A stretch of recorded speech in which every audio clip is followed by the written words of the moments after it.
Hey everyone, welcome back to AK Academy and PlannerApp version 2. Until now we have in the previous session implemented or created the model of the register. If you remember, this is the model that we are going to use to submit a register request. And we have created the validator using Fluent validation, and we have migrated the services to use this one. For now we have implemented register and we have created its implementation. But right now we have to inject this and design the form of the register and then submit the logic behind that. So that's going to be very simple. But before moving on, we have to register this service in the dependency injection container. One way to do that is simply to say over here, like first let's reference the project. So I will click on add project reference. Let's click over here, click OK. So here you can type builder.services.add scope. And you can type authentication service.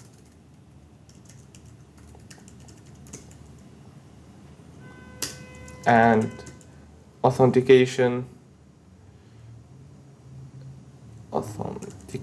service, just like that. Okay, well, it's not like that. What it's called? HTTP authentication service. Okay.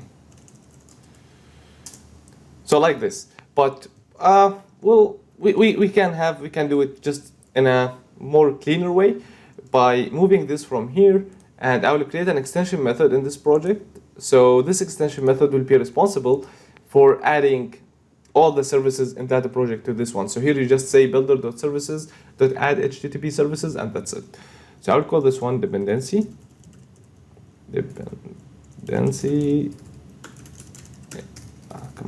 injection extensions.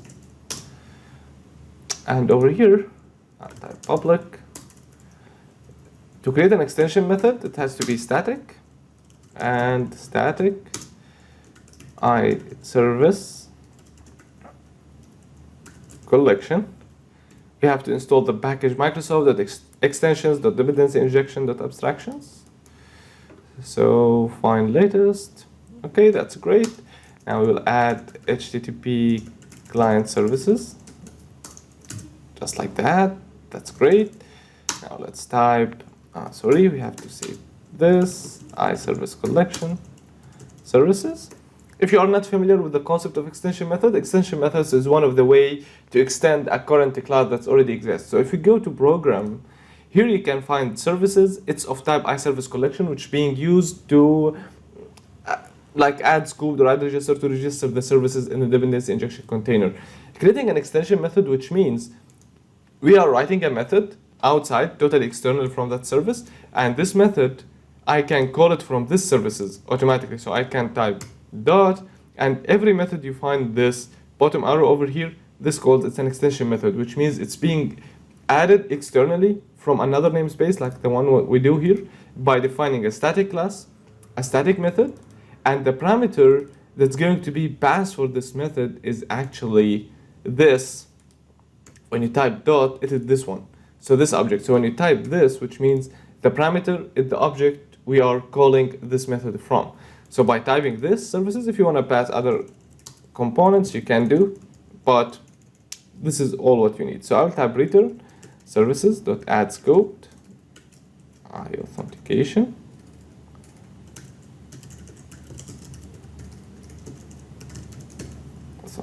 service. Great. HTTP authentication service.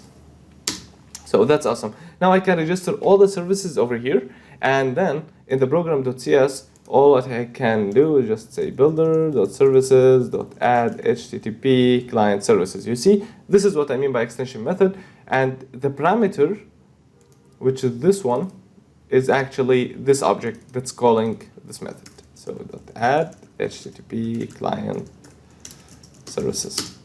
Okay, awesome. Now I have the instance of this registered. Now, one more thing that we need, because we are using Fluent validation, let's go ahead and install the library that's responsible for Fluent validation. So I would go over here and I'll search for Blazored.FluentValidation. Okay, read this one.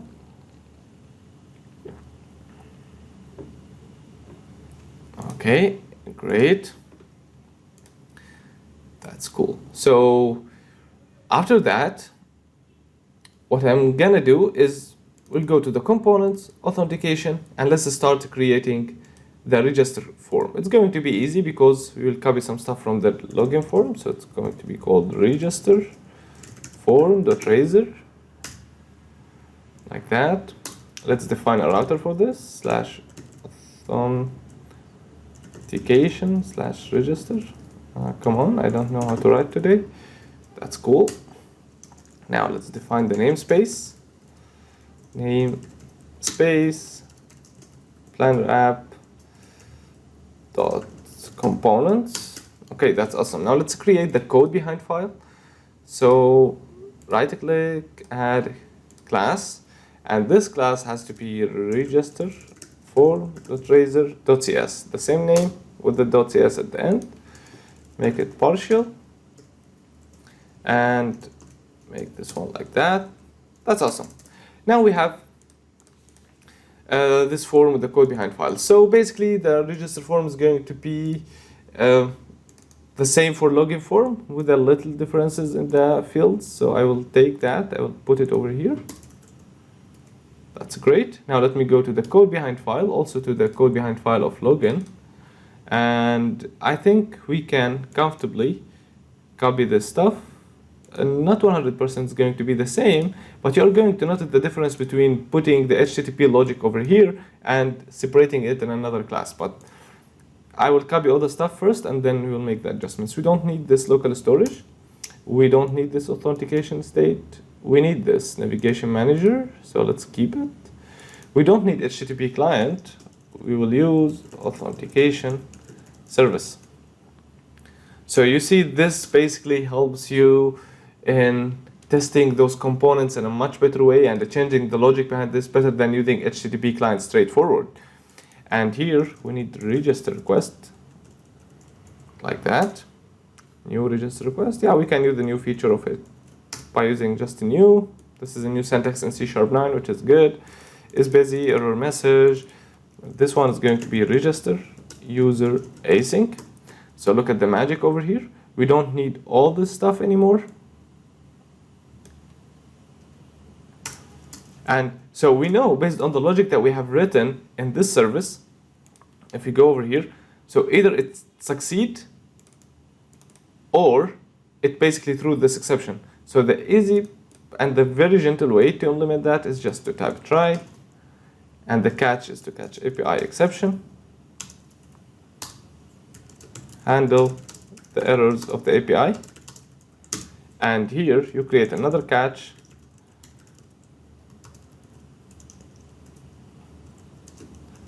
handle errors like no internet connection and you are trying to type, for example, or whatever, there is some validations that are not handled and so on. So this is a very, very gentle way to do that. So we are going for later on, I will add to do log those errors and show a gentle error message, but for now we are just going to use ex.message, which, you know, this ex, sorry, not ex.message, it's ex.error.message, which is, this is the method that comes from the API. And for this one, when something weird happens, we don't know what it is, we will just show the ex.message. That's awesome, very simple. We will see later on how we can handle those errors and show up like a red toast or something, and then log them somewhere. So, but for now, yeah, this is good. And the last thing to do is actually to type await HTTP client, authentication service. Interesting. Okay, authentication service, just like that.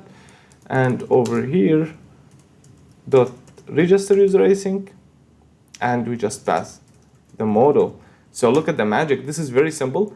Actually, nothing else has to be done, because if this one failed and it didn't return 200, it's going to throw this exception, will show what's wrong. Like, for example, this email is already used. This is, so you see how it's very readable, it's very easy to maintain, and it's much, much powerful than this one that we have. So, and also we have less code.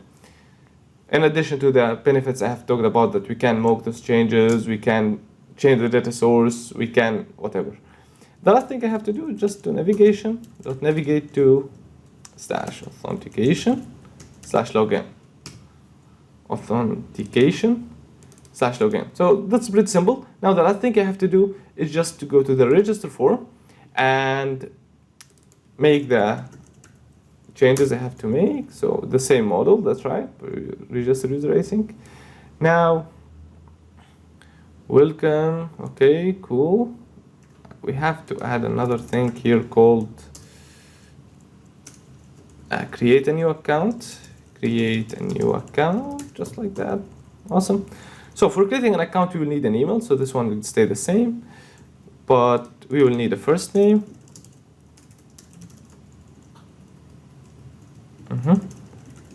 First name. Then we will use last name.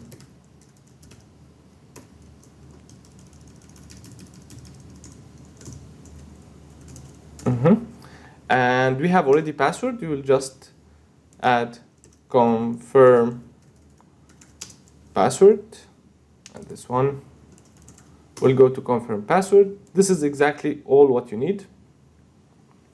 This is the validation summary. This is the error that happens. And the last thing I want to do is I'm going to switch between those buttons, because to make the create account the main one. So I will make variant. I will just switch between them exactly like that.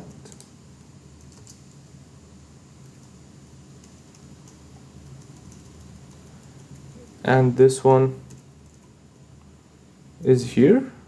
Okay, cool.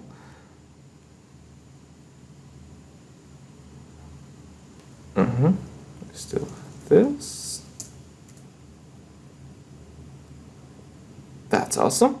Now, when I click the login button, I should be redirected back to the login page. So I will make on click equals, or let's make it redirect to login. I will create a private method over here. Private void redirect to login.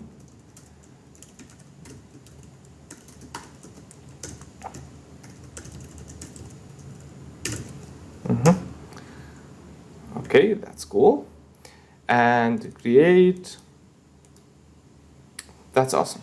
So this is everything. But before, here we are using data annotations validator, but we don't have any data annotations validator. We are using Fluent validation instead. So what you have to do is to use the Fluent validator from the library that we have installed. So I'll go to imports, and I will add using Blazored.FluentValidation, just like that. And then here I can type Fluent validation validator. But now we have a challenge.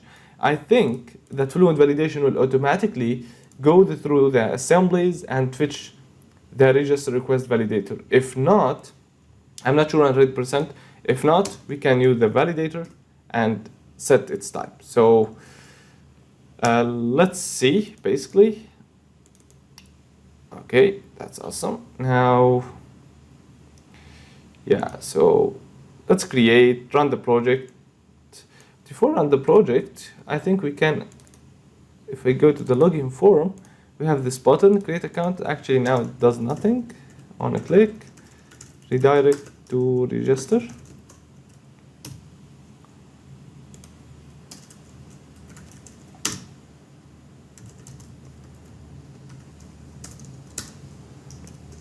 So navigate to.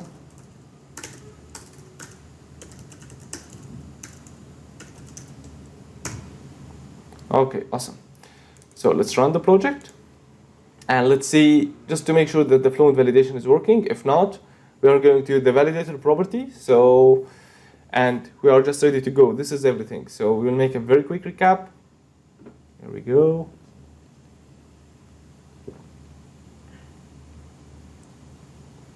Awesome, we have got an error. Let's try to click Ctrl F5 to see. Oh, okay, it's nothing, just a simple thing. So if I click here, I'll go to login. Login is working. Now, if I click on create account, I have been redirected to this page, but awesome, like what's happening over here. Look at how it looks. That's weird. Okay, we are going to figure out why it's doing like this. And over here, if I click create, oh, look at the magic. It automatically was able to figure out that it went through the assemblies and fetched the register request validator. That's awesome. Without the need to doing anything. So Fluent validation is working. It is just this symbol. You create the class, abstract validator, define all your logic that you want over here, and then you just install Blazored.FluentValidation and add this one. That's pretty simple, right? And you can use the same validator on the server as well, but this is out of the scope of this course. Now, one of the problems we have, why this looks like that weird actually, while it's working over here, if I click create account, it goes like, let me see, if I type test, email is not a valid email address. Okay, that's awesome. Everything's great. So I will, let's see, card header content. Could it be because of this body? I don't think so, but let's see. I think this is the only thing that's different.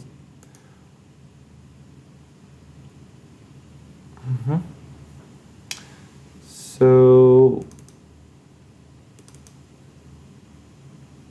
and this ML has to be on the other button, like this one over here.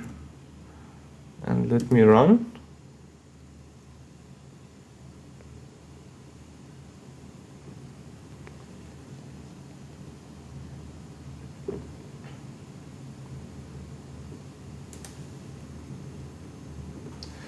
So over here, I will click login.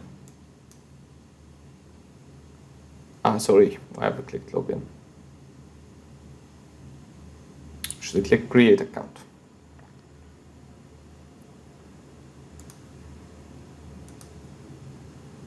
Okay, we still have this issue. Let's click on inspect element.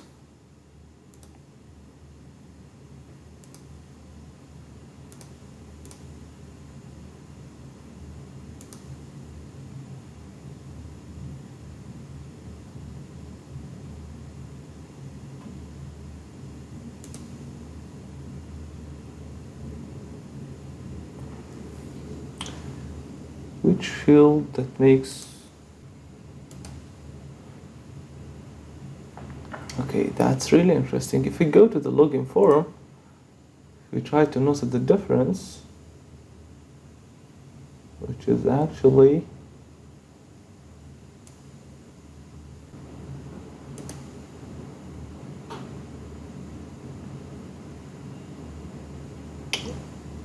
okay. Well. Okay. Now, before fixing this issue, let me basically try to make sure that the register is working. So I will try to create a test or Ahmad at akacademy.com. Last name. Okay, why the last name is filled with this one? Could it be that we have some errors, model.first name, last name, password, confirm password. Okay, everything's fine. Make it like that, and here put a password.